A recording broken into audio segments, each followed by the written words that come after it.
Bom, em continuação, hoje nós iremos estudar e falar sobre a santidade e justiça de Deus. Santidade e justiça. Como nós vimos nos vídeos anteriores, eu disse que este atributo de Deus, essa característica, ela é muito importante. A gente precisa entender e saber sobre a santidade e justiça de Deus. E no estudo de hoje a gente vai falar e estudar um pouco dela. Como vocês podem ver aqui do lado do computador, né, no vídeo, tem um canivete suíço. A gente vai fazer então uma ilustração sobre esse canivete. Eu vou falar 3 características sobre esse canivete e depois a gente vai para o texto e vamos aprender aqui então algumas lições, algumas coisas, ok? Então eu vou falar 3 características desse canivete. Você que está me assistindo, você preste bastante atenção. Primeira coisa, este canivete que você está vendo aqui do lado, ele é suíço. Um outro detalhe desse canivete é que ele é azul.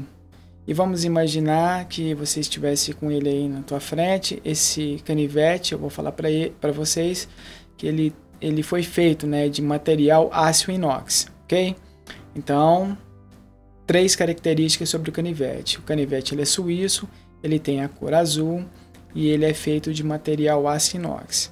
Agora imagine que eu estou dizendo essas informações sobre esse canivete para uma criança aí de 3, 4 anos, ok? Então está eu e essa criança e eu vou falar essas 3 características desse canivete para ela e vou deixar essa criança a sós com este canivete, porque eu tenho um compromisso, né? Vou resolver algo fora e vou deixar essa criança junto com este canivete a sós. Eu pego e falo o que eu estou dizendo para vocês, imagine eu dizendo isso para uma criança. Ó, preste bastante atenção.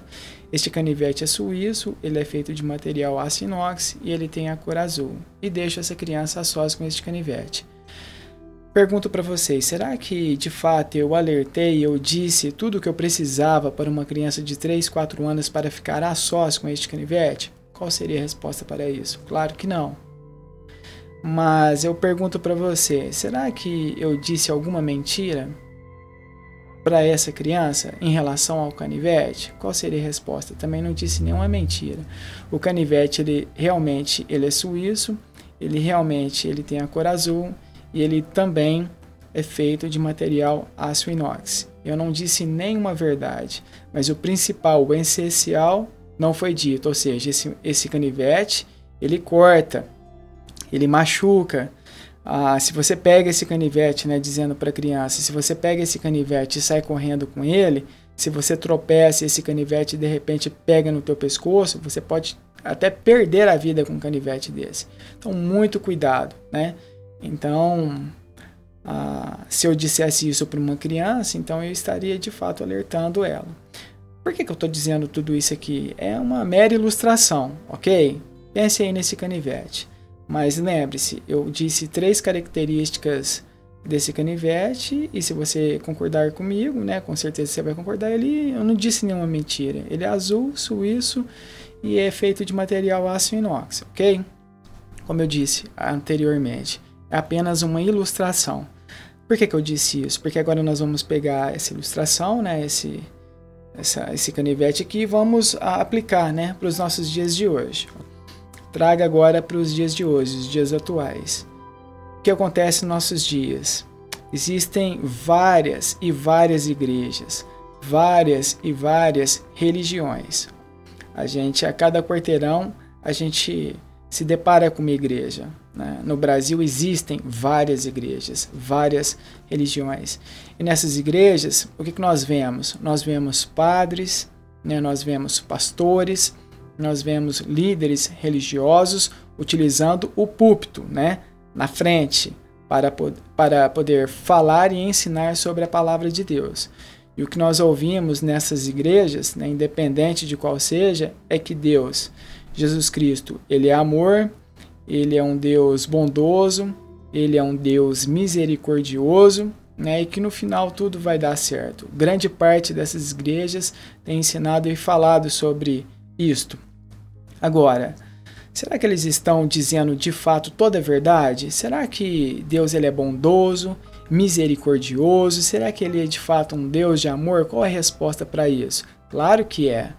Realmente, ele é bondoso, ele é misericordioso, longânimo, paciente. Deus possui esses atributos, essas características.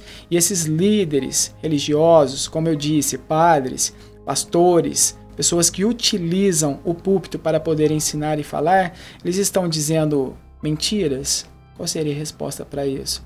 Não estão dizendo nenhuma mentira. De fato, Deus ele é amor. Agora, nós não podemos falar que Deus é amor, que Deus é bondoso e descartar que Deus ele é um Deus santo e justo. Deus, ele é um Deus santo e justo. Ele odeia, ele detesta, abomina o pecado, o que é contrário à sua vontade, certo? Então, eu diria que uma igreja séria, né, uma igreja que realmente está, de fato, pregando o evangelho, ela sim, ela vai falar e mencionar sobre o amor de Deus, mas ela precisa também dizer e ensinar que Deus ele é um Deus santo e um Deus justo. O inferno, ele não existe porque Deus é amor, e sim porque Deus é santo. Pessoas, bilhares e mais bilhares de pessoas estão indo ao inferno, e essas pessoas estão indo ao inferno não porque Deus é amor, e sim porque Ele é santo, Ele é justo, Ele trata o pecado. E é o que nós vamos estudar no estudo de hoje, sobre a santidade e justiça de Deus. A gente precisa entender e compreender como é isso, né? O que é de fato isso, de uma forma mais detalhada, ok? Então nós iremos para o estudo. Eu vou abrir a Bíblia aqui, né, no computador. Vou abrir a Bíblia aqui no computador e você acompanha aí comigo. Bom, o texto que nós iremos estudar na Bíblia, então, se encontra no livro de Isaías, capítulo 6, a partir do versículo 1, como você pode ver aqui no computador, ok? Isso mesmo, Isaías, capítulo 6, a partir do versículo 1.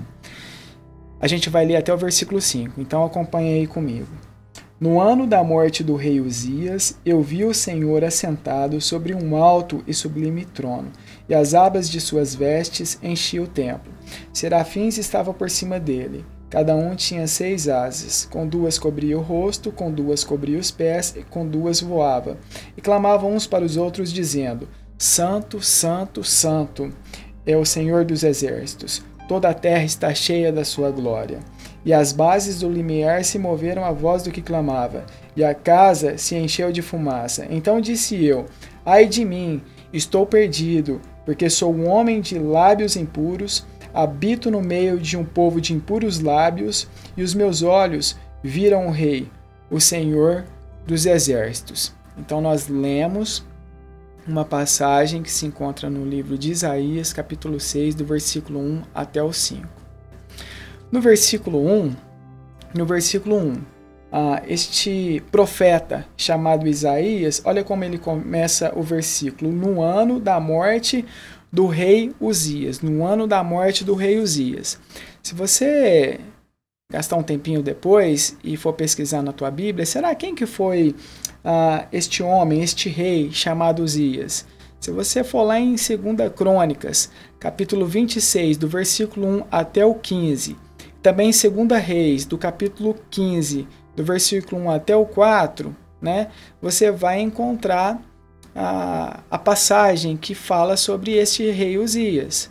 Ele foi de fato um servo de Deus, ele foi um rei, né, ele reinou sobre Israel e, vamos dizer assim, ele foi um homem que ele começou bem e terminou mal, né? Digamos que no final da vida dele, ele viveu de forma contrária à vontade de Deus. Então, se você dá uma pesquisada aí, você vai lá e lê e aprenda, né? Então, um pouco sobre este rei. Mas não é o foco aqui. Como eu disse, a gente está estudando sobre a santidade e justiça de Deus.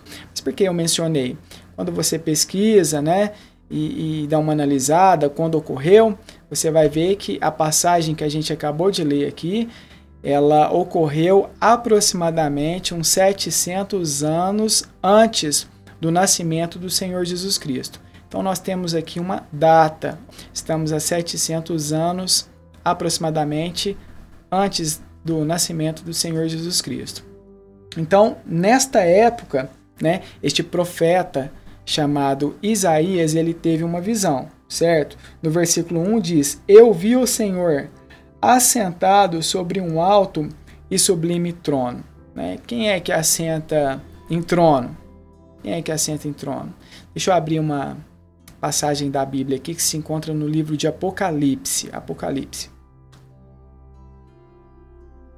Como você pode ver aí na tela do teu computador, nós estamos no livro de Apocalipse, capítulo 19, o versículo 16. E o que diz a parte B desse versículo? Que Deus, ele é Rei dos reis, Senhor dos senhores. Rei dos reis, Senhor dos senhores. Quando nós fazemos uma análise de Isaías capítulo 6, no versículo 1, lá fala o quê? Voltando para lá, né? Deixa eu voltar aqui na tela do computador. Então, voltando aqui para Isaías capítulo 6, versículo 1, fala, né? No ano da morte do rei Uzias, eu vi o Senhor assentado sobre um alto e sublime trono. Então, quem é que está assentado num alto e sublime trono? Deus, ok? Então, ele, como nós vimos lá em Apocalipse capítulo 19, verso 16, lá diz que Deus, ele é Rei dos reis e Senhor dos senhores, certo? Então, Isaías, ele está vendo a pessoa de Deus, nesse versículo 1 que nós acabamos de considerar aqui, certo? Eu quero definir aqui com vocês a palavra sublime, sublime. Se você pesquisar aí no teu dicionário, né, entra lá no Google e digita lá, né, sublime, significa o quê? Que demonstra inatingível beleza e perfeição, que se encontra acima, transcende o humano, ou seja, é divino. São qualidades que excedem o comum. É sem falha, puro, incomparável, é de modo muito elevado. Então, se você pesquisar sobre a palavra, né, a definição da palavra sublime, você vai encontrar essas descrições. Ou seja, Deus que está sentado nesse trono, ele é divino, puro, perfeito. Quem está sentado nesse trono possui características inatingíveis, certo? E o profeta Isaías, que escreveu este livro, ele está vendo Deus então assentado neste trono, certo? E fala que as abas de suas vestes enchiam o templo. As abas das vestes da pessoa de Deus, então ele estava enchendo, né? Ocupando o lugar naquele trono, ok? Então, o versículo, a passagem começa com essas características.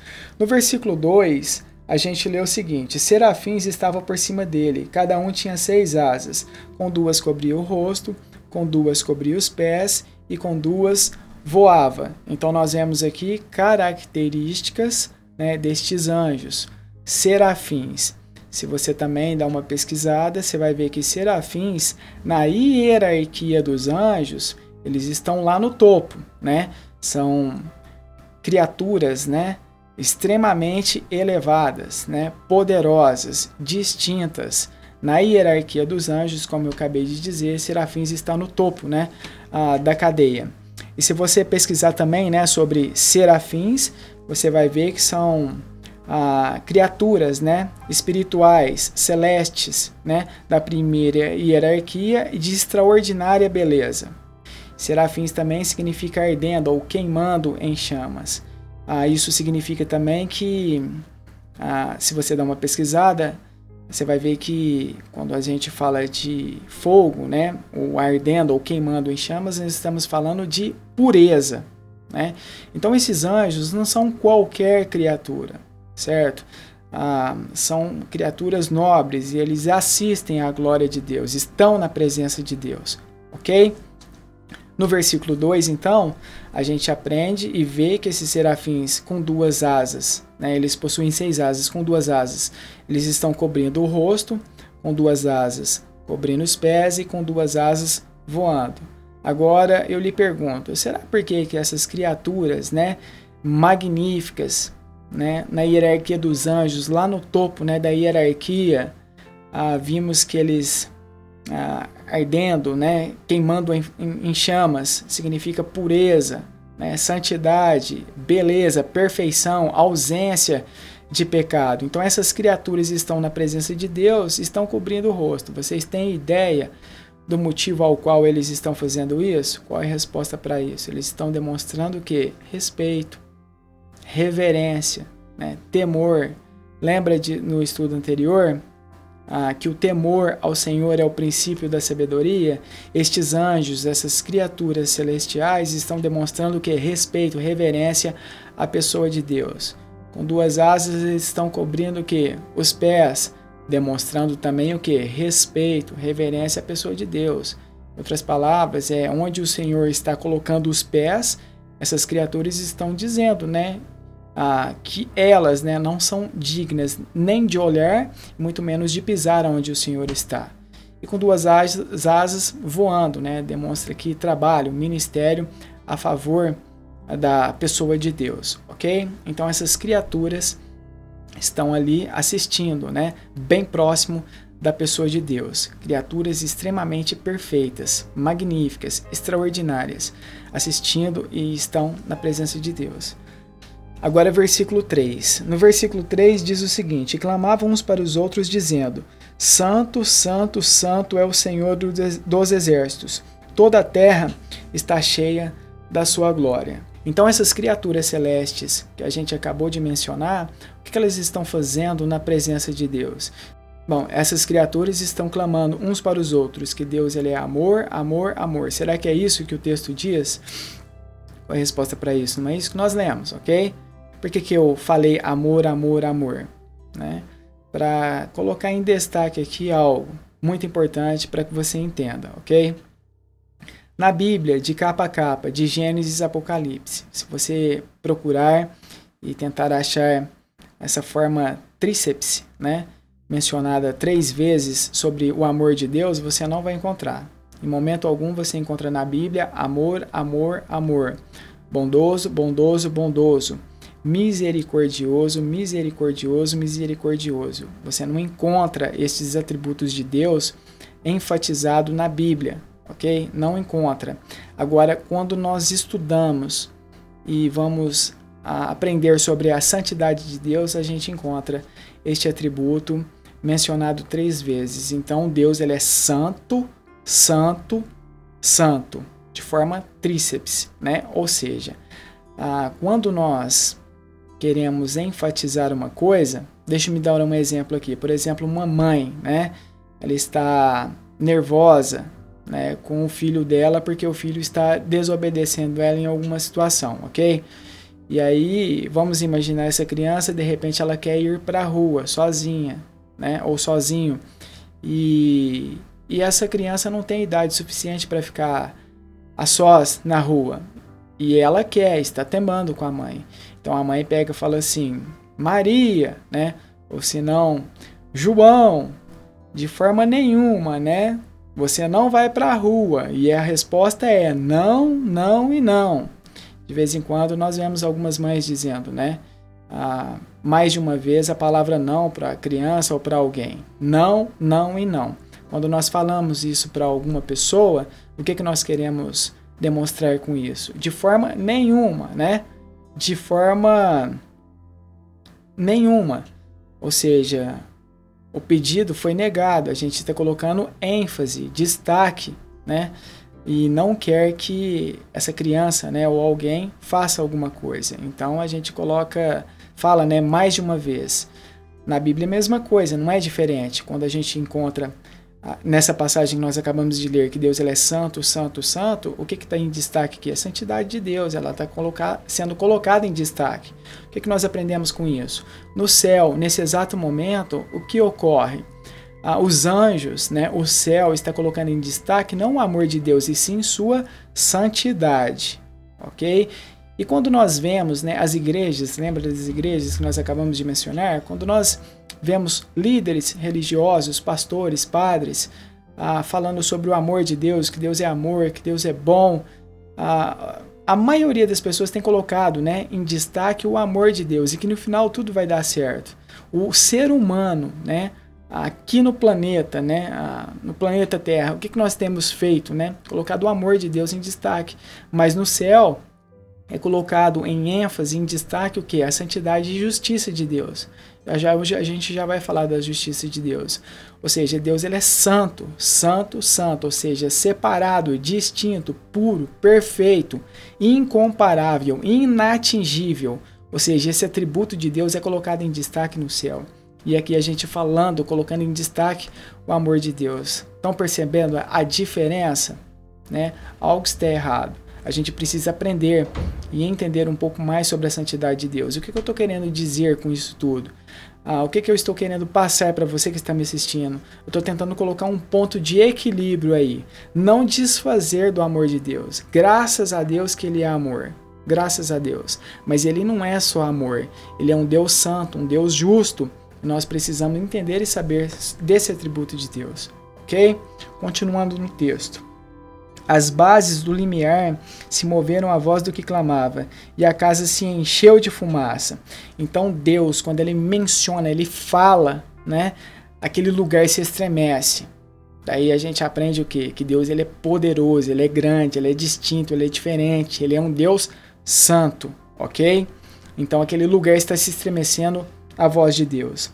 Verso 5. Profeta Isaías, qual foi a reação dele? Né? Olha o que ele fala. Então disse eu, ai de mim, estou perdido, porque sou homem de lábios impuros, habito no meio de um povo de impuros lábios, e os meus olhos viram o Rei, né? Viram o Senhor, viram Deus, o Senhor dos Exércitos. Então, qual que foi a reação do profeta Isaías quando ele viu Deus? Na hora que ele vê, ele contempla tudo isso, ele fala, ai de mim, estou perdido. Agora eu lhe pergunto, que você que está me assistindo, será que o profeta Isaías foi um homem sensato? Será que ele foi inteligente da parte dele dizer tais palavras? Olha só o que acontece aqui no capítulo 5 de Isaías. Eu vou abrir aqui na tela do computador e você vai me acompanhar aí. A gente vai ler e estudar sobre alguns versículos aqui, ok? Então, como você pode ver aí na tela do teu computador, nós voltamos, né, um capítulo, estamos no capítulo 5, a gente vai ler, né, o versículo 8. Vamos ver então o que o profeta Isaías está dizendo neste capítulo 5, versículo 8. Ele diz, ai dos que ajuntam casa a casa, reúnem campo a campo, até que não haja mais lugar e ficam como únicos moradores da terra. O que o profeta está dizendo aqui? Ai daqueles, né, que têm buscado o quê? Riqueza, dinheiro, né? Tem comprado terras e mais terras, propriedades e mais propriedades. O profeta Isaías, ele está olhando para essas pessoas e está de fato condenando elas. Ele pega e fala assim, ai de vocês na mão do Deus Altíssimo, né? Vocês que têm ajuntado terras e mais terras, buscado a riqueza aqui na terra. Então, será que eu estou ensinando aqui que você não pode ir atrás de dinheiro? Não é isso, ok? Vamos deixar bem claro isso. Eu não acho nada de errado você estudar, você procurar algo melhor, dar duro no trabalho, conseguindo aí comprar a tua casa, o teu carro, né? Enfim, isso não é errado, ok? Se torna errado quando a gente coloca estas coisas na frente de Deus. E esses homens aqui, na verdade, eles têm descartado, né, a presença, né, a pessoa de Deus e têm buscado somente essas coisas aqui na terra. E analisando os seres humanos aqui na terra, o que nós temos feito? Né? A grande maioria. Nós vamos atrás de sucesso, de riqueza, de bens materiais. Né? De fato, nós somos consumistas. Né? O brasileiro ele consome muito. Ele tem até inclusive, né, se endividado grandemente por conta desse consumo, né, essa compulsão, né, essa vontade de adquirir as coisas. Não estou dizendo que você não pode adquirir tais coisas, mas colocar isso na frente da pessoa de Deus, descartando ele, isso é pecado. E o profeta Isaías está condenando essas pessoas, ok? Está dizendo que é errado. Versículo 11. Ai dos que levantam pela manhã e seguem a bebedice e continuam até a alta noite, até que o vinho os esquente. Então o profeta está vendo as pessoas, né, se envolvendo com bebida alcoólica, se alcoolizando, né, se embriagando e, vamos dizer assim, colocando isso também na frente de Deus. O profeta Isaías está olhando para essas pessoas, está condenando, falando: ai de vocês, os beberrões. Verso 18: ai dos que puxam para si a iniquidade, como cordas de injustiça e o pecado, como tirantes de carro. Imagine aí, né, uma carroça, né, você sentado, alguém sentado nessa carroça, e a gente puxando, né, o animal ali para controlar. Esse versículo está dizendo o seguinte: ai de vocês que têm também, né, da mesma maneira, puxado para si iniquidade, pecado. Você que tem puxado para si o erro, né, a maldade, o pecado, coisas que são contrárias à vontade de Deus. O profeta Isaías está dizendo que para essas pessoas, né, ai de vocês, na mão do Deus Altíssimo. E ele continua falando aqui em outros versículos também, né? Verso 20 agora: ai dos que ao mal chamam bem e ao bem mal, dos que fazem da escuridade luz e da luz escuridade, põem o amargo por doce e o doce por amargo, ou seja, inversões de valores, certo? Deixa eu dar um exemplo aqui para você entender o que o profeta Isaías está dizendo aqui. Vamos imaginar nos dias de hoje. Alguém vai lá, pula a casa, né, de alguém, furta lá bens materiais, né, uma televisão, dinheiro, alguma coisa, e a pessoa pega e vê esse ato acontecendo, né, a pessoa furtando o semelhante, e a pessoa fala: não, é isso aí, tá certo, né, a gente precisa mesmo praticar o erro, né, a falha, porque afinal de contas está tudo perdido mesmo, entende? Então a pessoa vê umas coisas, né, coisas contrárias à vontade de Deus e fala que isso é certo. Agora de repente a gente vê pessoas, né, se compadecendo das outras, juntando cestas básicas, entregando para as pessoas mais necessitadas, né, pessoas carentes que realmente está precisando de ajuda. Então as pessoas veem esse ato de ajuda, né, uns para com os outros e critica, né, dizem, né, isso aí é errado, isso aí é perca de tempo, isso aí é fazer com que o outro de repente não busque alguma coisa, né, enfim, fala que é errado. É isso que o versículo está dizendo, é inversões de valores. Aquilo que é errado, eles falam que é certo, aquilo que é certo, né, eles dizem que é errado, inversão de valores. O profeta Isaías está dizendo: ai de vocês. Verso 21: ai dos que são sábios aos seus próprios olhos e prudentes em seu próprio entendimento. Aquelas pessoas, né, que se têm achado pessoas inteligentes, né, espertas, conhecedoras, né, de alguma coisa, e estão colocando isto, né, sobre suas cabeças e descartando também a existência do Deus Altíssimo. É mais ou menos isso que o versículo está dizendo, né? A pessoa vive de acordo com seu próprio entendimento, né? Com sua própria inteligência. E o profeta está condenando essas pessoas também, né? Ai de vocês, né? Então no capítulo 5, se você dá uma estudada e uma analisada aí, o profeta Isaías, ele está aqui, na verdade, aqui apontando um dedo para o erro, a falha das demais pessoas. Vamos colocar aqui uma observação. O profeta Isaías, ele não é qualquer profeta, ele não foi qualquer pessoa. Ele foi o profeta, um homem de destaque mesmo, um servo temente a Deus. Tinha grande respeito na época em que ele viveu, ok? Ele não é qualquer um. Então ele está apontando aqui a falha das demais pessoas. Estudando e aprendendo um pouco sobre a pessoa, né, a vida de Isaías, não acho assim que ele estava falando demais, né? Ele tinha condições de criticar, né, entre aspas, aí, vamos falar assim. Então esse profeta que ele está condenando as pessoas, ok? Agora, no capítulo 6 de Isaías, o que ele fala quando ele vê a pessoa de Deus? Sua santidade, pureza, perfeição, grandeza, glória. Ele pega e fala no versículo 5, né?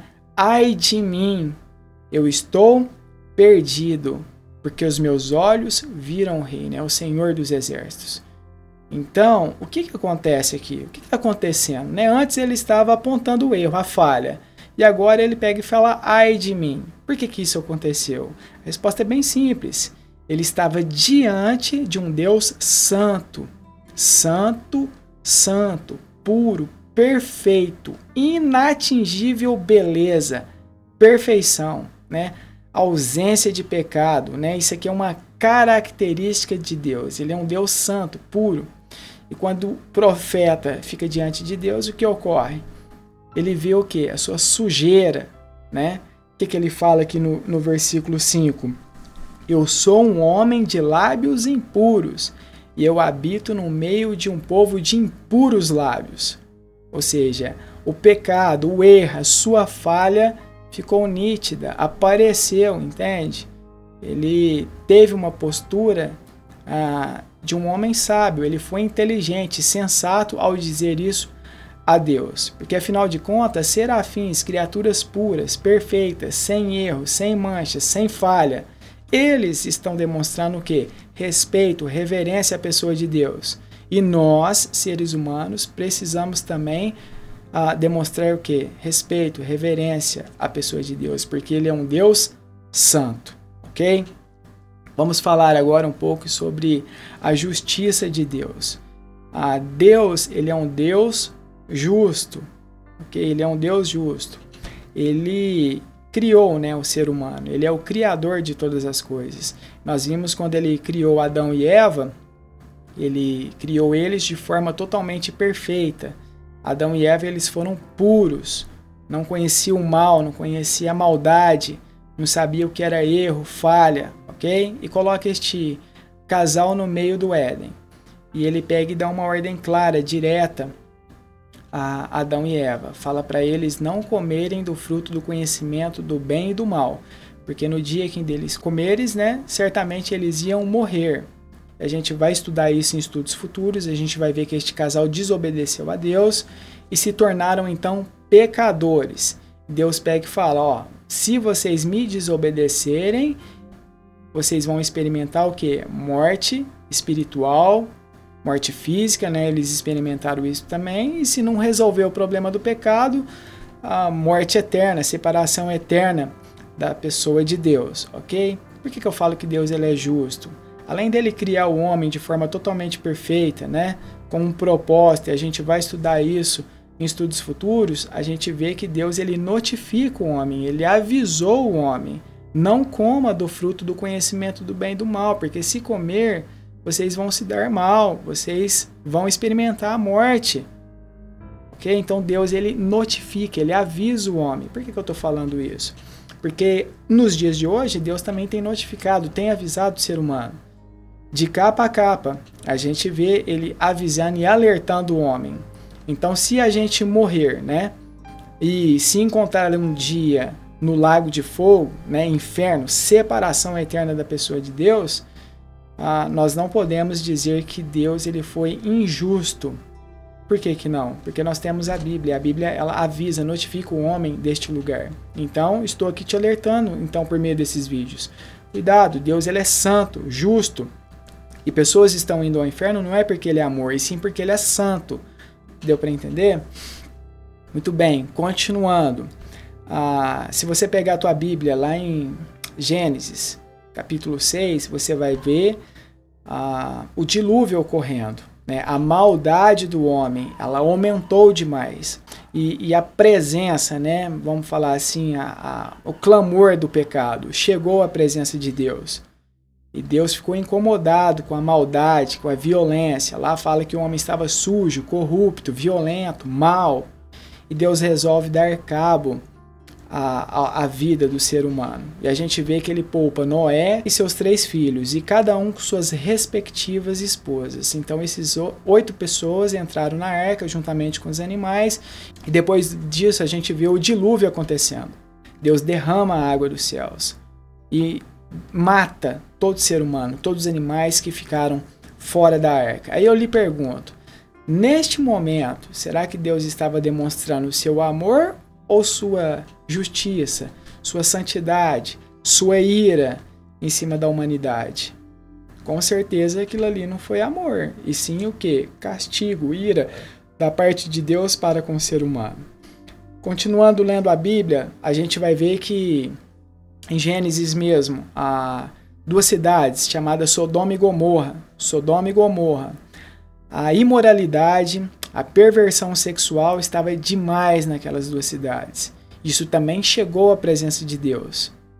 E o que aconteceu? Deus resolve destruir aquelas duas cidades. Ele poupa Ló, né, daquela tragédia, né? E o que ocorre? Deus derrama fogo e enxofre naquelas cidades e destrói tudo o que havia ali. Lhe pergunto, o que ele estava demonstrando ali? O amor dele ou a santidade? Justiça, ira sendo derramada sobre o ser humano? Com certeza não era o amor. Por que eu estou dizendo, né? Peguei Adão e Eva, peguei o dilúvio, peguei Sodoma e Gomorra. E eu poderia dar outros exemplos. Por que eu estou falando, pegando nessas partes da Bíblia para falar e enfatizar sobre santidade e justiça de Deus? Porque Deus, ele é sempre santo. Agora, nem sempre ele tem demonstrado seu amor. Muito importante você entender isso. As pessoas têm enfatizado e colocado o amor de Deus em destaque aqui na Terra, mas nem sempre Deus tem se manifestado o seu amor. Nestes exemplos, o que a gente aprende? Que nem sempre Deus é amor. Há momentos que ele derrama ira, justiça, castigo sobre o homem. Deus, ele é santo e pessoas não estão indo ao inferno porque ele é amor, e sim porque ele é santo. Deu para entender o estudo de hoje? Não esqueça disso. Ele pune, ele castiga e ele vai tratar o pecado. A boa notícia é que você não precisa passar por isso, né? Estamos pregando o evangelho para vocês de forma detalhada. E a santidade e a justiça de Deus não poderia ficar fora desse estudo de maneira nenhuma. Porque é por causa da santidade de Deus é que você e eu, pecadores, estamos separados da pessoa de Deus. Entenderam? Em estudos futuros a gente vai entender isso de uma forma mais detalhada, ok? Mas no estudo de hoje eu queria falar então sobre a santidade e justiça de Deus. Espero que você tenha entendido, né? O estudo está então terminando. Muito obrigado e até o próximo.